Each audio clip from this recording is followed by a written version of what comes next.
नमस्कार, आप देख रहे हैं लाउड स्पीकर 90 FM। मैं हूं मनोरमा। आजकल की जो भागम भाग की ज़िंदगी है, जिसमें आदमी, पुरुष, महिलाएं सभी को अपने काम की जल्दी है, काम का स्ट्रेस है। बहुत से लोग होते हैं जो इस स्ट्रेस को झेल लेते हैं, कुछ होते हैं जो इस स्ट्रेस से बाहर नहीं निकल पाते हैं। उससे बाहर निकलने के लिए वो एक छोटे मोटे नशे की शुरुआत करते हैं और उनको पता ही नहीं चलता है कि ये स्वाभाविक रूप से थोड़े से मज़े के लिए लिया गया नशा कब उनके लिए एक दलदल बन जाता है, जिससे वो निकल ही नहीं पाते हैं। तो आज ऐसे ही गंभीर मुद्दे पे बात करने के लिए हमारे साथ स्टूडियो में हैं पूनम सिंह जी, जो एक नशा मुक्ति केंद्र चलाती हैं। पूनम जी, हमारे स्टूडियो में आपका बहुत बहुत स्वागत है। थैंक यू मनोरमा जी, आपने मुझे यहाँ पे इनवाइट किया और लोगों को नशे के बारे में बताने का मुझे मौका मिला, तो इसके लिए आपकी और आपकी टीम की बहुत बहुत धन्यवाद है। जी जी। पूनम जी, हमारे दर्शकों को अपने बारे में कुछ बताएं। मेरा नाम पूनम सिंह है। मैं गोरखपुर में शुद्धिकरण नशा मुक्ति केंद्र के नाम से एक संस्था चलाती हूँ, जिसमें नशे से पीड़ित लोगों का इलाज किया जाता है, उनको हेल्प किया जाता है कि वो नशे के दलदल में अगर फंस गए हैं तो उससे कैसे बाहर आएँ। जी जी। पूनम जी, इस क्षेत्र में कैसे आना हुआ, कैसे कब दिमाग में ये ख्याल आया कि हमको इस क्षेत्र में जाना है, लोगों को इस परेशानी से बाहर निकालने के लिए कुछ करना है? इससे जुड़ी एक बहुत लंबी कहानी है जी। मेरा इस क्षेत्र, क्योंकि मेरा एजुकेशन, मेरा बैकग्राउंड बिल्कुल इन सब चीज़ों से अलग था। मैंने MCA किया हुआ है जी। लेकिन मेरे घर का ही एक सदस्य नशे की गिरफ्त में बुरी तरह से लिप्त था और उसकी वजह से मेरा पूरा जीवन अस्त व्यस्त हो गया था। तो उनको सही करने और सुधारने के रास्ते पे चलते चलते मेरे दिमाग में ये, जब मैंने देखा कि नशे की वजह से इतनी समस्याएं आती है, पूरा जीवन तबाह हो जाता है, एक व्यक्ति की वजह से पूरा परिवार बर्बाद हो जाता है, तो उस समय हमने सोचा कि हमें इस फील्ड में काम करना चाहिए और अगर हमारे प्रयास से लोग नशे की दुनिया से बाहर निकल सकते हैं तो करना चाहिए। यही सब चीज़ें थी जिसकी, जो बहुत लंबी कहानी जो यहाँ डिस्कस नहीं कर सकते। तो मेन मेरा मकसद यही था, क्योंकि मैं खुद उससे पीड़ित थी, तो मुझे लगा कि इसमें आके और लोगों की मदद करनी चाहिए। जी जी। अपनी खुद की वेदना से जुड़े होने के कारण आप इस क्षेत्र में आई। अच्छा पूनम जी, जब ये इस काम का शुरुआत किया आपने, तो क्या चुनौतियाँ सामने आई? देखिए, चुनौती का एक बहुत बड़ा बवंडर था, क्योंकि जो हमारा नशा मुक्ति केंद्र है, ये पूर्वांचल का सबसे पहला नशा मुक्ति केंद्र है। पूरे इस एरिया में कोई नशा मुक्ति केंद्र नहीं था। बनारस, अयोध्या, गोरखपुर, गोंडा, सब एरिया यहाँ लखनऊ में था, लेकिन इस हमारे पूर्वांचल में कोई रिहैब सेंटर नहीं था। लोगों को पता नहीं था, लोगों में ये अवेयरनेस नहीं थी कि हम अपने परिजनों को जो हमारे नशे में लिप्त थे उनको नशा मुक्ति केंद्र भेज के, नशा मुक्ति केंद्र जैसी कोई जगह है जहाँ भेजकर उनको हम नशे से दूर करा सकते हैं। तो जब हमने इस सेंटर की स्थापना की, इसको डाला, तो लोगों को समझाने में मुझे बहुत टाइम लगा, क्योंकि ये कॉन्सेप्ट कि उनका व्यक्ति हमारे पास आए, हम उसको फोर्सफुली बंद करके रखे और उसको सुधारे, लोग समझ नहीं पाते थे जी। तो उस समय बहुत दिक्कत होती थी। घर घर जाके हमको लोगों से बात करना पड़ता था। जैसे हम लिस्ट निकालते थे कौन नशा करता था, उन नशेड़ी व्यक्तियों से हम जाके मिलते थे, उनके फ्रेंड्स से बारे में पता करते थे कि वो किसके साथ नशा करते थे। फिर एक लंबी लिस्ट तैयार होती थी, फिर हम उनके घर जाते थे, घर जाके उनको अवेयर करते थे कि आपका व्यक्ति, भाई या बच्चा जो भी नशे में है, उसको आप हमारे सेंटर में एडमिट करा के नशे से दूर कर सकते हैं। तो लोगों को ये बात समझ में नहीं आती, लगता था कि अरे वो हमसे संभल नहीं रहा है, कैसे वहाँ रहेगा, तोड़ फोड़ करेगा, क्या करेगा। तो वो दौर बहुत कठिन था। उस समय बहुत संघर्ष करना पड़ा, जिसमें मदद मिला हमें समाज के लोगों का, प्रशासन का, शासन का बहुत सहयोग, हेल्प मिला। धीरे धीरे करके हमारे पास 2-4 पेशेंट आए, जब वो ठीक होकर निकले तो उनको देख के फिर और लोग प्रेरित हुए, फिर वो आए। तो आज के डेट में हमारे पास 400 पेशेंट हैं और हमारे पूरे एरिया से पेशेंट आते हैं, बल्कि लखनऊ, दिल्ली तक से हमारे पास लोग आते हैं हमारी रिकवरी देख के कि उनके वहाँ ठीक हो गए, तो हमें न जाना चाहिए। हमारे अपना क्षेत्र से तो आते ही हैं लोग, बिहार और दूर के एरिया से बहुत ज़्यादा लोग हमारे पास आते हैं। जी जी। बहुत से लोगों को मुझे लगता है कि शायद सामाजिक शर्मिंदगी की वजह से भी वो सामने नहीं आते होंगे। देखिए, जब आदमी नशे में लिप्त हो जाता है तो शर्मिंदगी या सारी चीज़ें मायने नहीं रखती हैं। फिर वो पी के जब रोड पे गिरा रहेगा तो समाज तो सबसे पहले जानता है ना कि किसके दूसरे के घर में क्या हो रहा है। तो जब एक व्यक्ति नशे की गिरफ्त में पूरी तरह से आ जाता है तो उस समय सामाजिक जो प्रेशर है वो ख़त्म हो जाता है, फिर वो चीज़ें बिल्कुल क्लियर सामने रोड पे रहती हैं। जी जी। अच्छा पूनम जी, आपके रिहेबिलिटेशन सेंटर से अब तक कितने लोग ठीक होकर जा चुके हैं? मेरे सेंटर को 9 साल हो गए और इन 9 साल में लगभग 10 से 12 हज़ार लोग हमारे यहाँ से ट्रीटमेंट लेके जा चुके हैं। जो आज एक अच्छी ज़िंदगी जी रहे हैं, और उनको देख के उनसे प्रेरित होकर हमारे पास लोग आ जाते हैं। जी जी। अच्छा पूनम जी, जो लोग आपके रिहेबिलिटेशन सेंटर से ठीक होकर जाते हैं, क्या दोबारा वो वापस नशे की गिरफ्त में आते हैं? बिल्कुल, रिलैप्स के बहुत चांसेस होते हैं। पेशेंट हमारे पास 6 महीना रहता है, बिल्कुल फिट होके जाता है, मानसिक रूप से एकदम तैयार होके जाता है कि हम बाहर जाके नशा नहीं करेंगे। लेकिन जो गार्जियन ये सोच के भेजते हैं कि नहीं हमने रिहैब में भेज दिया और हमारा बच्चा सुधर गया, उनके बच्चे रिलैप्स कर जाते हैं, क्योंकि केवल रिस्पॉन्सिबिलिटी नशा मुक्ति केंद्र की नहीं होती है। यहाँ से जाने के बाद गार्जियन की पूरी रिस्पॉन्सिबिलिटी होती है कि उनकी टेक केयर करें, फॉलोअप में रखें, हमसे संपर्क में रखें, उन पे ध्यान दें। उनको सबसे जो इम्पोर्टेंट चीज़ होता है कि उनको किसी चीज़ में बिजी रखना, क्योंकि व्यक्ति नशा मुक्ति केंद्र से निकल के जाता है और 24 घंटे वो जब घर में खाली रहेगा, क्योंकि वो उस समय नशा नहीं करता है, उसके दिमाग बिल्कुल क्लीन होता है, तो जब वो उसके पास कोई काम नहीं रहेगा तो उसके दिमाग में फिर वो पुराने थॉट्स आने लगते हैं। जब वो बाहर जाता है वैसे लोगों को देखता है जो कर रहे हैं, तो नशा एक ऐसी चीज़ है ना कि जब एक नशा करने वाला व्यक्ति ऐसे व्यक्ति को देखता है जो उसके साथ नशा करना है, तो उसकी इच्छा जगने लगती है पीने की या जो भी नशा वो कर रहा है करने की। एक टेंडेंसी होती है, क्या इसके पीछे रीज़न नहीं पता, लेकिन ऐसा होता है, क्योंकि हम जब इन लोगों से बात करते हैं तो अपनी फीलिंग्स शेयर करते हैं, बताते हैं। तो उस समय गार्जियन की एक भूमिका होनी चाहिए कि वो उनको सबसे पहले बिजी रखें, उनके पास काम हो, कि वो अपने काम में आए, शाम को थक के आए, अपनी फैमिली को टाइम दे, सो जाए। तो जो गार्जियन कंसर्न नहीं है तो पेशेंट रिलैप्स करते हैं, बिल्कुल रिलैप्स के चांसेस होते हैं, बहुत ज़्यादा चांसेस होते हैं। अच्छा पूनम जी, ये जो आपके पेशेंट्स होते हैं जो नशा मुक्ति केंद्र में आते हैं, तो आपका क्या प्रोसेस होता है इनको ठीक करने का, दवाओं के थ्रू या क्या तरीका होता है? देखिए, नशा छुड़ाने की मेडिसिन आज तक बनी ही नहीं है। कोई मेडिकल साइंस में हमारे पास कोई ऐसी मेडिसिन नहीं है कि जिसको हम दे दें तो व्यक्ति नशा ना करे। उसका एक प्रोसेस होता है कि जब व्यक्ति नशा करता है तो पहले तो शौक में करता है, कुछ टाइम के बाद उसको उसकी क्रेविंग होने लगती है, वो नहीं मिलता तो उसको छटपटाहट होती है, बेचैनी होती है, वो सो नहीं पाता है। तो उस केस में उसकी मजबूरी बन जाती है नशा करना, क्योंकि नशा आदमी शौक से करता है, नशेड़ी बन जाता है, लेकिन उसके बाद वो इतनी बुरी तरह से उसकी गिरफ्त में आ चुका होता है कि वो चाहता है, हर पल चाहता है कि हम इससे निकल जाएं। वो छटपटाता है नशा करने वाला व्यक्ति कि हम भगवान हमको इस से मुक्त करो, लेकिन वो उसमें ऐसा ट्रैप हो चुका होता है क्योंकि वो नहीं निकल पाता है, क्योंकि उसकी बॉडी क्रेव करने लगती है, उसको डिमांड होती है, उधर छटपटाने लगता है, उसको लगता है कि नहीं चाहिए ही चाहिए। जब मिल जाता है तो शांत हो जाती है बॉडी, ये चीज़ें हो जाती हैं, तो निकलना बहुत मुश्किल हो जाता है। हमारे सेंटर में जब आते हैं तो सबसे पहला प्रोसेस हमारा ये होता है कि हम इमीडिएटली स्टॉप कर देते हैं। एंटर हमारे सेंटर में पेशेंट एंटर हुआ, नशा उसी टाइम से बंद, कुछ भी नहीं मिलता है। अब उनको प्रॉब्लम्स होती हैं, जो प्रॉब्लम बाहर हो रही है वो नेचुरल सी बात है, अंदर होगी, तो उस केस में हम डॉक्टर का सहारा लेते हैं, साइकेट्रिक डॉक्टर का कंसर्न में उनको रखते हैं। डॉक्टर उनको देखता है, टाइम टाइम से उनको मेडिसिन देता है, उनको थेरेपी दी जाती है, उनको नहलाया जाता है, मसाज करते हैं बॉडी में, उनको जो है थोड़ा सा कंफर्ट जोन में रखते हैं।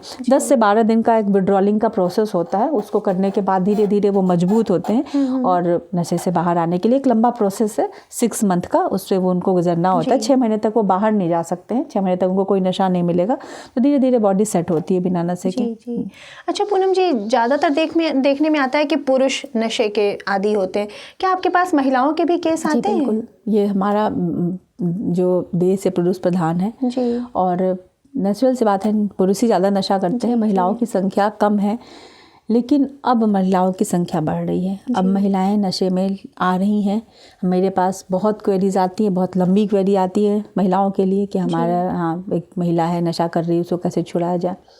तो इसका कारण ये है कि महिलाओं को आज इक्वलिटी चाहिए, होनी भी चाहिए इक्वलिटी, लेकिन उस इक्वलिटी में जो हमारी महिलाएं हैं, बच्ची लड़कियां हैं, उनको लगता है कि आज़ादी का मतलब होता है कि कुछ भी करना, हम घूमें फिरें, सिगरेट पिएं, स्मोकिंग करें, बियर पिएं, ये आज़ादी को उसने लड़कियों ने उससे जोड़ लिया है। हाँ, जो आज़ादी का मतलब ये नहीं है कि आप गलत चीज़ों में आज़ादी चाहें। नशा हर रूप में गलत होता है, सिगरेट पीना, स्मोकिंग करना या आपका गांजा पीना, बियर पीना, ये सब चीज़ें, क्योंकि पहला स्टेप यही होता है। पहला स्टेप कभी भी आपका स्मैक पी लेना, हीरोइन, गांजा, भांग कभी नहीं आता। पहले स्टेप ये छोटी से ही स्टार्ट होती है। तो ये उनको लगता है कि ये आज का फैशन है, करना चाहिए, नहीं कर रहे हैं तो हम बड़े गवार हैं, हमारी अच्छी सोसाइटी में उठना बैठना नहीं है। आप हुक्का बार में चले जाइए, लड़के लड़कियाँ दोनों बैठे रहते हैं, कहीं आपको नहीं लगा कि लड़के ज़्यादा हैं लड़कियाँ कम हैं। हमारे गोरखपुर में बहुत सारे बार खुले हुए हैं, हुक्का बार, तो हम खुद जाके देखें, आराम से लड़कियां बैठी हैं, यूज़ कर रही हैं और उसमें तो आजकल लड़कियों की संख्या बढ़ती जा रही है। बढ़ती जा रही है। अच्छा पूनम जी, किस आयु वर्ग के लोग ज़्यादा आपके केंद्र पे आते हैं नशा मुक्ति के लिए? मेरे पास 18 से लेके 35 साल की उम्र के लोग ज़्यादा आते हैं, क्योंकि हमारे पास जब आते हैं लोग अपने बच्चों को लेके तो वो सब जगह से हारने के बाद आते हैं। कभी भी पहले स्टेप में मेरे पास नहीं आते। अगर वो फर्स्ट स्टेप में ही हमारे पास लेके आए तो बहुत आराम से नशा छूट जाएगा। लेकिन माँ बाप सोचते हैं कि पहले हम अपने स्तर से इनको ठीक करें, समझा लें, डॉक्टर को दिखा लें। भूत प्रेत को ही मानते हैं कि किसको इसके ऊपर कुछ भूत प्रेत आ गया है, कोई बाहरी साया है, इसकी वजह से कर रहा है। वो सारी चीज़ें करने के बाद जब बिल्कुल हार जाते हैं, उनके पास कोई विकल्प नहीं बचता, अब मरने मारने की स्थिति आ जाती है, तब फिर वो रिहैब सेंटर की तरफ हम रुख करते हैं, फिर हमारे पास आते हैं। तब तक कंडीशन काफ़ी ख़राब हो चुकी रहती है, तो मेरे पास बिल्कुल लास्ट स्टेज के पेशेंट आते हैं। जी जी, जैसा कि आपने कहा पूनम जी, 18 वर्ष की आयु तक के बच्चे भी आपके पास आते हैं। तो ये बच्चे जब शुरुआत करते हैं नशे की, ये शुरुआत ही ना हो, इसके लिए माता पिता को क्या करना चाहिए? बिल्कुल किसी का दोष नहीं होता है, पेरेंट्स की रिस्पॉन्सिबिलिटी बनती है। हमारा बच्चा क्या करके आ रहा है हमसे बेहतर कोई नहीं जानेगा। तो अगर पहले दिन आपके बच्चे की एक्टिविटी गलत है तो आपको उस दिन से स्टेप लेना है, स्ट्रिक्ट हो जाना है, छोड़ नहीं देना कि अरे चलो कोई बात नहीं है, आज सब हो रहा है छोड़ देना। क्योंकि देखिए हमारे पास जो हम लोगों ने तो पूरा एक डेटा निकाला हुआ है, 95% तक जो नशेड़ी हमारे पास आते हैं उन्होंने अपने नशे की शुरुआत स्कूल टाइम से ही की होती है। कॉलेज में आके बहुत कम लोग नशा स्टार्ट करते हैं, स्कूल से शुरुआत हो जाती है। बिल्कुल ये अटल सत्य है जो हम बता रहे हैं, जो बिल्कुल देखा हुआ प्रैक्टिकल चीज़ हम शेयर कर रहे हैं। लोगों को सुनने में लगेगा कि अरे स्कूल से क्या बच्चे करेंगे, लेकिन जो पहली डोज है वो स्कूल से ही शुरुआत होती है, 7th 8th 9th। अब तो 7th 8th से भी बच्चे अपने आप को बड़ा समझने लगे हैं। तो आपका बच्चा जब बड़ा हो रहा है तो आप ध्यान दीजिए उसके फ्रेंड्स कौन हैं, किसके साथ उसका उठना बैठना हो रहा है, बाहर वो टाइम ज़्यादा न दे, आ रहा है तो किस कंडीशन में आ रहा है, कमरे में अगर अकेले बहुत ज़्यादा रहता है, नींद ज़्यादा आ रही है, पैसे की डिमांड ज़्यादा है। जैसे ये सिम्टम देखे आप अलर्ट हो जाइए, और आप उस समय अगर स्टेप लेंगे, उस समय बच्चा आपके हाथ में होता है, आप उसको समझा सकते हैं, मार भी सकते हैं, डांट सकते हैं। बड़े होने के बाद आप नहीं मार सकते, आप मारेंगे तो आपके ऊपर हाथ उठा देगा, ये होता है।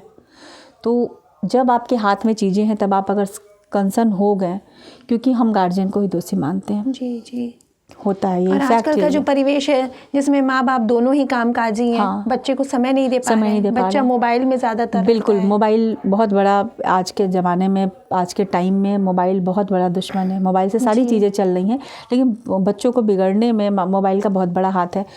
देना भी पड़ रहा है, मेरे भी बच्चे हैं, हमको भी देना पड़ता है, क्योंकि सेगमेंट्स हैं, बच्चों को स्कूल ऑनलाइन क्लास चल रही है, या फिर कुछ भी बच्चा स्कूल नहीं गया, व्हाट्सएप पे होमवर्क मंगा लिया, इसका क्या वर्क मिला मंगा लिया, तो ये सब चीज़ें से हम हट नहीं सकते हैं, करना पड़ता है, करना पड़ेगा ही। तो उस समय क्या है कि आप करिए, दीजिए, क्योंकि ये ट्रेंड है या ये चीज़ें हो रही हैं आजकल। आप देख ही रहे हैं, जैसे छुट्टी हुआ था अभी रिसेंटली, ऑनलाइन क्लासेस हो गई, तो मोबाइल देना पड़ेगा बच्चों को पढ़ना, हमारी मजबूरी है। लेकिन उसमें आप देखिए कि आपका बच्चा मोबाइल में क्या यूज़ कर रहा है, आप हिस्ट्री जाके चेक करिए। अगर हिस्ट्री रिलेटेड है आप कंसर्न हो जाइए।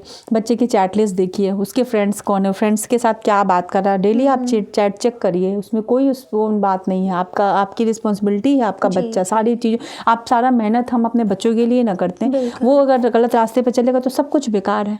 तो उन्हें देखना है, मोबाइल आप चेक करिए, बच्चे का अगर व्हाट्सएप पे कुछ डिलीट है पता चल जाएगा। हम अपने बच्चे से ज़्यादा स्मार्ट है ना, वो हमसे ज़्यादा स्मार्ट नहीं हो सकते हैं, तो हम चेक करें ना, हम ऐसे ट्रैकर्स लगाएं मोबाइल में, उनको पता ना चले, हम देखते रहें। अगर वो बच्चा कुछ डिलीट कर रहा है, कुछ चीज़ें आपसे हाइड कर रहा है, तो वहीं गलत है जी। अगर हमको कोई चीज़ छुपानी पड़ रही है तो हम गलत हैं, उस समय एकदम आप स्ट्रिक्ट हो जाइए, आप देखिए क्या बात है, क्या डिलीट किया उसने, आगे चीज़ें ना हो। उसके दोस्त कौन है, भाई दोस्त से घर में आएगा ही, वो क्या है, उसके साथ बैठिए, बात करिए, टाइम दीजिए, देना पड़ेगा। तो अगर ये सब चीज़ें हम छोटी छोटी चीज़ें लें, भी ज़्यादा दिन नहीं, 2-4 साल, बच्चा 12 तक है, तब तक 12 11 तक आपने देख लिया, 12 में भी देखने की जरूरत नहीं पड़ेगी, वो उस ट्रैक पे चला जाएगा। 7th से स्टार्ट हो जाता है, क्योंकि मेरा बच्चा भी 8th 7th में पढ़ रहा है, तो अब लगता है कि अब बड़ा हो रहा है, अब चीज़ें उसकी थोड़ी अलग हो रही हैं, हम एकदम अलर्ट रहते हैं।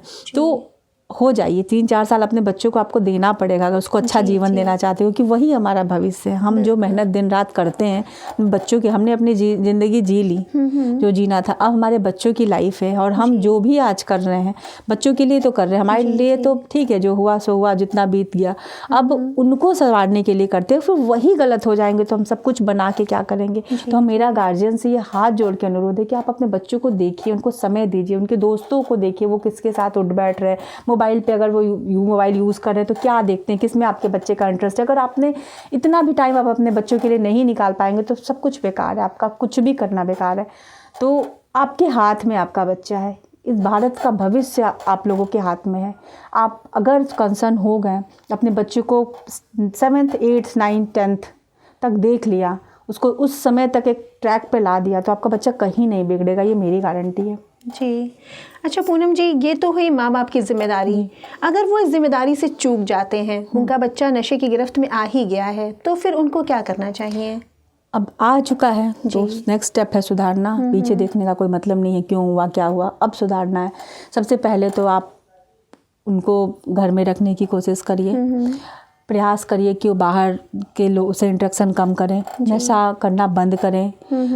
अगर संभलता है डॉक्टर को दिखाएं। डॉक्टर कभी कभी जब इनिशियल स्टेज में रहता है तो आप साइकेट्रिक को दिखाएंगे, कुछ मेडिसिन देते हैं रिलैक्स के, फिर थोड़ी काउंसलिंग होती है, तो भी संभलना चाहे तो संभल सकता है। उसके बाद भी अगर चीज़ें आपके हाथ से निकल रही हैं तो समय का इंतजार ना करें, आप नशा मुक्ति केंद्र में उनको डालें, क्योंकि एकमात्र वही एक जगह है जहाँ से नशेड़ी ठीक हो सकते हैं, उसके अलावा कोई विकल्प ही नहीं है। क्योंकि वहाँ पर बाउंडेशन है, वहाँ एक लॉक लग गया, अब आप नहीं जा सकते हैं, उस रास्ते को आप पार करके वहाँ नहीं जा सकते हैं जी।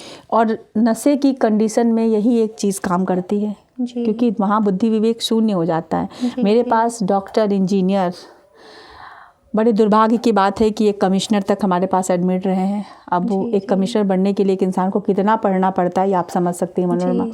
तो वो एक इंसान जो पढ़ाई लिखाई करके कमिश्नर के पद पे चला गया है, वो व्यक्ति नशा करके अगर नशा मुक्ति केंद्र में आए तो ये कितने दुर्भाग्य की बात है। और वो पर्सनालिटी जो भी थे, मैं नाम नहीं ले सकती हूँ, जब वो मेरे पास आए तो काउंसलिंग होती थी, बात करते थे, तो जब मेरे पास बैठते थे तो एक बार हेजिटेट होता था बात करने में, क्योंकि वो एक ऐसा इंसान था जिसके पास नॉलेज थी, जिसने सब कुछ देखा है। तो वो नशे में आके रिहैब में आ गया। बड़े बड़े डॉक्टर्स, अच्छे डॉक्टर जो सर्जरी करते हैं बड़ी बड़ी, मेरे रिहैब में रहे हैं जी। इंजीनियर जो लाखों का पैकेज उनका है, बहुत बड़ी बड़ी कंपनीज को डील कर रहे हैं, बहुत सारी कंट्रीज़ को डील कर रहे हैं, नशे की गिरफ्त में आके वो मेरी सेंटर में एडमिट है। इतने ऐसी ऐसी पर्सनालिटीज़ एडमिट है कि आप सोच नहीं, नेताओं के बच्चे तो खैर चलिए वो तो बिगड़े होते हैं, उनको नहीं कह सकते, लेकिन एक एजुकेटेड पर्सन जो पढ़ा है, जो पढ़ाई करके मेहनत करके, भाई एक प्रशासनिक पद को हासिल करने के लिए बहुत सेक्रीफाइस, बहुत मेहनत करना पड़ता है ना। वो व्यक्ति अगर नशे में ट्रैप होकर और रिहैब सेंटर में एडमिट हो गया तो ये बहुत शर्म की बात है जी। तो नशा कभी भी किसी को पकड़ सकता है, इसमें हम कुछ नहीं क्लैरिफाई नहीं कर सकते कुछ भी कि ये ऐसे है वैसे है, लेकिन हाँ गार्जियन की बहुत अहम भूमिका होती है, साथ रहने वाले व्यक्तियों की बहुत अहम भूमिका होती है जी। और कभी कभी ऐसा होता है कि कुछ विशेष परिस्थितियां लाइफ में आ जाती हैं कि इंसान जीवन भर अच्छा रह के लाइफ के एक बड़े आगे पड़ाव में जाने के बाद भी नशे के गिरफ्त में चला जाता है, तो वो एक्सेप्शनल केसेस होते हैं, वो सारे कुछ ऐसे सब। क्योंकि देखिए जब हम हर तरह से हारते हैं ना तो अपने आप को भागने लगते हैं, छुपने लगते हैं परेशानियों को फेस करने के लिए, तो उस समय सबसे बड़ा सहारा नशा होता है। तो वो तो पर्टिकुलर एक सिचुएशन होती है। अब हम एक कोविड की बात करें जी, कोविड के बाद मेरे पास केसेस बहुत नशे के बढ़े हैं, लोगों की जॉब चली गई, बहुत से फैमिली में ऐसा हुआ कि 100 पर्सन की डेथ हो गई। हाँ, तो उस केस में बहुत से लोग जॉबलेस हो गए। जॉबलेस वाले लोग मेरे पास बहुत आए पूछने में, जब उनकी क्वेरी होती थी, उनके जब काउंसलिंग होती थी तो पूछते थे तो नहीं, बहुत अच्छा कमाते थे, सब कुछ बंद हो गया, रास्ते सारे बंद हो गए, तो फिर नशे में चले गए। तो वो सारी चीज़ें भी हैं।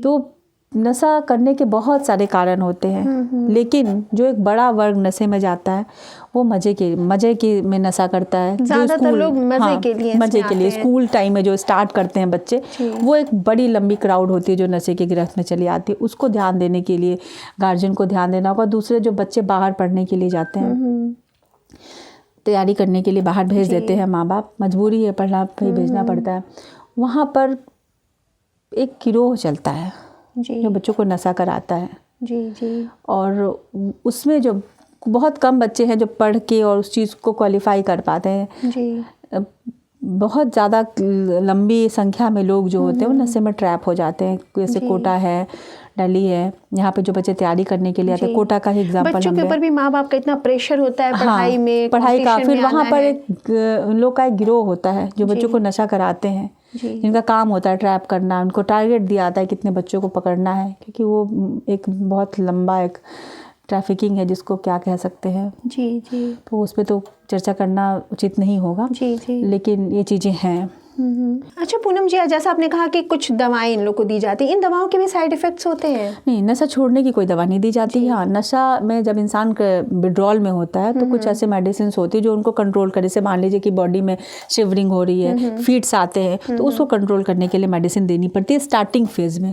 लंबी दवाई नशे छुड़ाने के लिए नहीं चलती है। जी जी। तो ये थी हमारे साथ पूनम सिंह जी, जो एक नशा मुक्ति केंद्र की संचालिका हैं।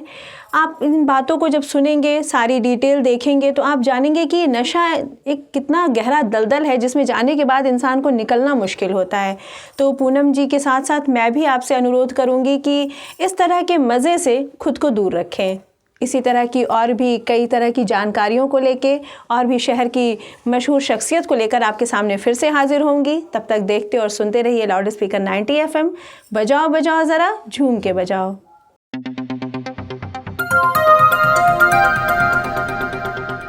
बजाओ ज़रा झूम के बजाओ, बजाओ बजाओ ज़रा झूम के बजाओ।